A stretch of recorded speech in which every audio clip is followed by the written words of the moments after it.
2016 batch के Kerala cadre के IAS officer Asif के यूसुफ को लेकर एक बड़ी सनसनीखेज जानकारी सामने आई है।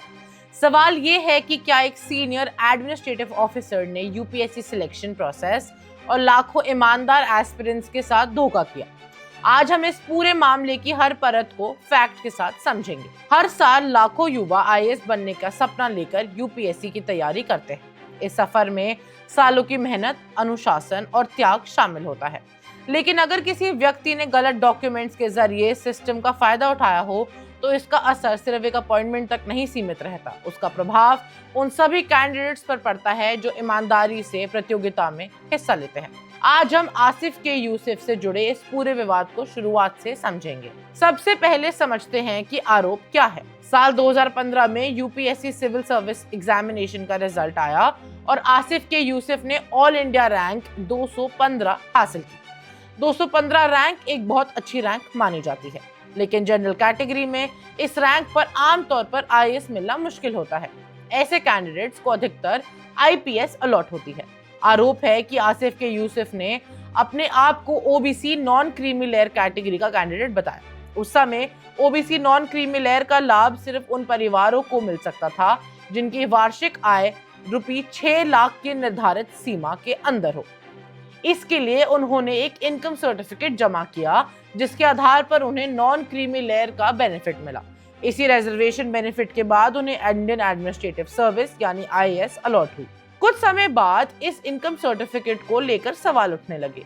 कई शिकायतें दर्ज की गई और मामला union ministry of personal, public grievances and pensions तक पहुंच गया। इसके बाद सेंट्रल गवर्नमेंट ने एक हाई लेवल इंक्वायरी का आदेश दिया। जांच की जिम्मेदारी एर्नाकुलम के डिस्ट्रिक्ट कलेक्टर एस सुहास को दी गई। इन्वेस्टिगेशन के दौरान इनकम टैक्स रिकॉर्ड्स की जांच की गई। इंक्वायरी के मुताबिक आसिफ के यूसुफ के पेरेंट्स एक बड़े क्लोथिंग बिजनेस से जुड़े हुए थे। इन्वेस्टिगेशन में सामने आए आंकड़े कुछ इस प्रकार थे। फाइनेंशियल ईयर 2012 से 13 में ग्रॉस इनकम लगभग 21,80,000। फाइनेंशियल ईयर 2013 में लगभग 23 लाख। फाइनेंशियल ईयर 14-15 में लगभग 28,70,000। ये फिगर्स उस समय की 6 लाख की नॉन क्रीमी लेयर लिमिट से काफी ज्यादा थे। नवंबर 2019 में कलेक्टर ने अपनी रिपोर्ट सबमिट की। रिपोर्ट में कहा गया कि रिजर्वेशन प्राप्त करने के लिए गलत इनकम डॉक्यूमेंट्स का इस्तेमाल किया गया था। इस रिपोर्ट के बाद department of personal and training यानी डीओपीटी ने कार्रवाई शुरू की। जुलाई 2020 में सेंट्रल गवर्नमेंट ने केरला के चीफ सेक्रेटरी को एक पत्र भेजा। पत्र में कहा गया कि आसिफ यूसुफ का ओबीसी और इनकम सर्टिफिकेट गलत पाया गया है और इसे रद्द किया जाता है। केंद्र सरकार ने केरला सरकार के ऑफिसर के खिलाफ डिसिप्लिनरी एक्शन लेने के साथ साथ उन्हें तहसीलदार के खिलाफ भी कार्रवाई की सिफारिश की, जिसने सर्टिफिकेट इशू किया। इसके बाद मामला हाई कोर्ट तक पहुंचा। आसिफ यूसुफ ने इंक्वायरी रिपोर्ट और सरकारी कार्रवाई को कोर्ट में चुनौती दी। कोर्ट प्रोसीडिंग्स के दौरान कई बार सुनवाई टलती रही और मामला लंबी कानूनी प्रक्रिया में उलझ गया।